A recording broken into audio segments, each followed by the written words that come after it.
വർക്കല പാപനാശത്തിന് സമീപത്തുള്ള ബലിമണ്ഡപത്തിൻ്റെ പിന്നിലായാണ് മണ്ണിടിച്ചിൽ ഉണ്ടായിട്ടുള്ളത്. ഈ ബലിമണ്ഡപത്തിന് സമീപത്തേക്ക് ഈ പിന്നിലുള്ള കുന്നിൻ്റെ ഒരു ഭാഗം ഇടിഞ്ഞ് വരികയായിരുന്നു.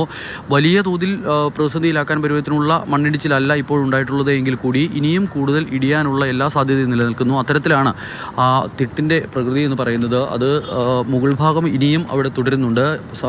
ഇതിനു സമാനമായി തന്നെ മണ്ണിടിച്ചിൽ ക്ലിഫ് പരിസരത്തുമുണ്ടായിരുന്നു. ഹെലിപാഡിന് സമീപത്തായി ഏകദേശം 6 മീറ്ററോളം വീതിയിലാണ് മണ്ണിടിഞ്ഞ് താഴേക്ക് പതിച്ചിരുന്നത്. വിനോദസഞ്ചാരികളടക്കം നിരവധി ആളുകൾ വന്നു പോകുന്ന സ്ഥലങ്ങളെല്ലാം അവിടെയുണ്ട്. അപ്പോൾ സ്വാഭാവികമായും അവിടെയും വലിയ തോതിലുള്ള ഒരു ഭീഷണി നേരിടുന്നുണ്ട്, മണ്ണിടിച്ചിൽ ഭീഷണിയുണ്ട്. ഇതിപ്പോൾ ബലിമണ്ഡപത്തിന് സമീപത്തേക്കായി, ബലിമണ്ഡപത്തിന് പിന്നിലേക്കടക്കം ഈ അന്നദാന കൗണ്ടറിലേക്ക് പ്രവേശിക്കുന്ന സ്ഥലത്തിന് സമീപത്തേക്കടക്കം മണ്ണിടിഞ്ഞ് വീണിട്ടുണ്ട്. ഇനിയും അത് ഇടിയാനുള്ള സാധ്യത എന്ന് പറയുന്നത് ഇതിൻ്റെ താഴെവശം പൂർണ്ണമായും ഇവിടേക്ക് പോന്നിരിക്കുന്നു. മുകൾ ഭാഗം ഇങ്ങനെ തള്ളി നിൽക്കുന്ന അവസ്ഥയാണുള്ളത്. ഇനിയും മഴ പെയ്തിട്ടുണ്ടെങ്കിൽ അപകട സാധ്യത നിലനിൽക്കുന്നു. മഴ കനക്കുമ്പോൾ സാധാരണ കുറച്ച് കുന്ന് ഇടിയാറുണ്ട്.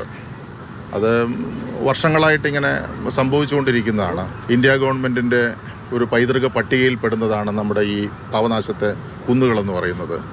അപ്പോൾ അതിനകത്ത് നമുക്ക് എന്തെങ്കിലും ചെയ്യണമെങ്കിൽ തന്നെ ഗവൺമെൻറ് ഓഫ് ഇന്ത്യയുടെ ഒരു അനുവാദത്തിൻ്റെ ആവശ്യം നമുക്കുണ്ട്. അത് നമ്മൾ പലപ്പോഴായിട്ടിങ്ങനെ കേന്ദ്ര ഗവൺമെൻറ് ശ്രദ്ധയിൽ നമ്മളിത് പെടുത്തിക്കൊണ്ടിരിക്കുകയാണ്.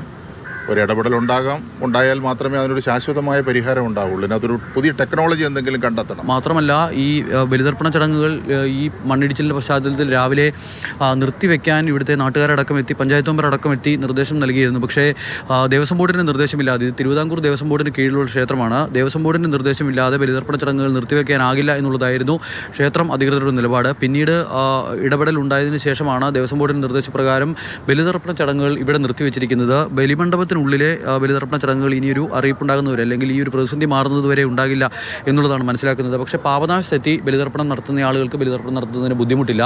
നഗരസഭയുടെ ഭാഗത്തു നിന്നും ചില നടപടികൾ കൂടി ഇപ്പോൾ ഉണ്ടാവുകയാണ്. അനധികൃതമായുള്ള നിർമ്മാണ പ്രവർത്തനങ്ങളും ബോർഡുകളുമെല്ലാം നഗരസഭ ഒഴിപ്പിക്കുന്നു. ഈ ചില കെട്ടിടങ്ങളും മറ്റുമൊക്കെ ഇതിന് മുകളിലായി ഇങ്ങനെ വരുന്നതാണ് ഏറ്റവും ദുർബലമായ ഈ മണ്ണിങ്ങനെ ഇടിയാനുള്ള കാരണമെന്ന് പറയുന്നത്. മഴ തുടർന്നാൽ പ്രതിസന്ധി ശക്തമാകും എന്നുള്ളത് കൂടി മുന്നിൽ കണ്ടുകൊണ്ടാണ് നഗരസഭയുടെ അടിയന്തരമായ ഇടപെടലുകൾ.